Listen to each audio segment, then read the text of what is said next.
Hello, good morning. Ramasamy தூதன் நானடா ராவணா என்றார் ஹனுமார். நீ சொன்ன எவரும் இல்லை அன்றளர்ந்த குளிர்ந்த செந்தாமரை போன்ற சிவந்த கண்களை உடைய ஒப்பற்ற வில் வீரன் தூதன் நான் இலங்கை வந்துள்ளேன்.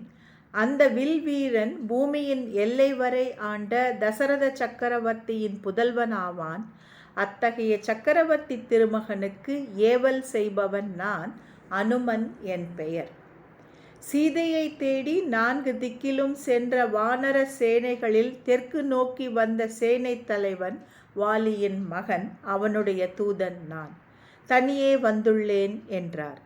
இதை கேட்டவுடன் கருமேகத்தின் ஊடே மின்னல் பளிச்சென்றது போல் ராவணன் பல்லை காட்டி சிரித்தான் என்கிறார் கம்பர். வாலிக்கும் ராவணனுக்கும் இடையே ஓர் சம்பந்தம் உண்டு. திக் விஜயம் செய்து யாவரையும் போரில் வென்றான் ராவணன். வாலியுடன் போர் செய்ய கருதினான். வாலி இருந்த கிஷ்கிந்தைக்கு சென்றான். அப்பொழுது வாலி அங்கு இல்லை. 4 கடலிலும் நீராடி நித்திய கர்ம அனுஷ்டானம் செய்ய சென்றிருந்தான். வாலி இருந்த இடம் தேடிச் சென்றான் ராவணன். தெற்கு கடற்கரையில் வாலியை கண்டான். அப்பொழுது வாலி தியானத்தில் இருந்தான். வாலி அறியாமல் அவன் பின்னே சென்று கட்டை எண்ணி மெதுவாக ஓசை செய்யாமல் போனான். அவன் தன் வால் அருகே வந்ததும் அந்த வாலினாலேயே அவனை சுற்றி அவனையும் தூக்கி கொண்டு வான வீதி வழியே மற்ற கடல்களுக்கும் சென்று தனது கர்ம அனுஷ்டானங்களை முடித்த பின் தன் நகரம் அடைந்து ராவணனை கீழே அவிழ்த்து விட்டான் வாலி. அதற்குள் மிகவும் துன்புற்றான் ராவணன்.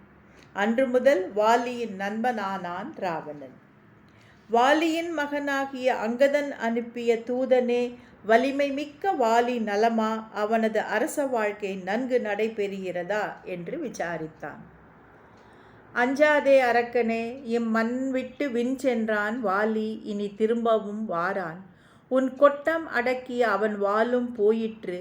மைவண்ணத்தனாகிய ராமனின் கனை ஒன்றினால் விண்புக்கான் வாலி.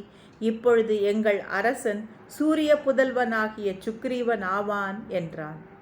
பிறகு அனுமன் கூறுகிறார், தன் மீது விருப்பமில்லாத பெண்மணி ஒருத்தியை விரும்பி அவளால் மறுக்கப்பட்ட பின்பும் உயிர் வைத்து கொண்டு வாழ்கிற வாழ்க்கை என்ன வாழ்க்கை? மூக்கறுப்பட்ட பின் முகத்துக்கு அழகுண்டோ?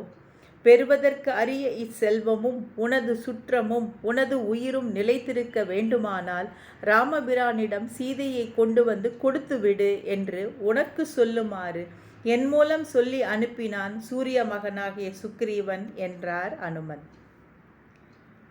தனக்கு நிகர் யாருமில்லை என்று கர்வம் கொண்ட ராவணன் குரங்கின் வார்த்தைகளை கேட்டு கோபத்தால் கொஞ்சம் கூட யோசியாமல் இந்த குரங்கை கொன்றுவிடுங்கள் என்று கட்டளையிட்டான். இதை கேட்ட விபீஷணன், தூதனை கொல்வது நியாயமல்ல, ஆனால் ராவணன் கடும் கோபம் கொண்டிருக்கிறான் என்று நன்றாக யோசித்து ராவணனுக்கு ஹிதம் தரும் வகையில் பின்வருமாறு சொன்னான். ராட்சசாதிபதியே, இவன் அல்ப குரங்கு. இவனை கொல்வது ராஜ தர்மத்திற்கு விரோதம். மேலும் சகல சத்துருக்களை நாசம் செய்யும் பராக்கிரமத்தை உடைய நீங்கள் இந்த அனாவசியமான பாபத்தை நிறுத்துங்கள். எக்காலத்திலும் எவ்விடத்திலும் தூதர்களை கொல்லக்கூடாது என்று பெரியோர்கள் சொல்லியிருக்கிறார்கள்.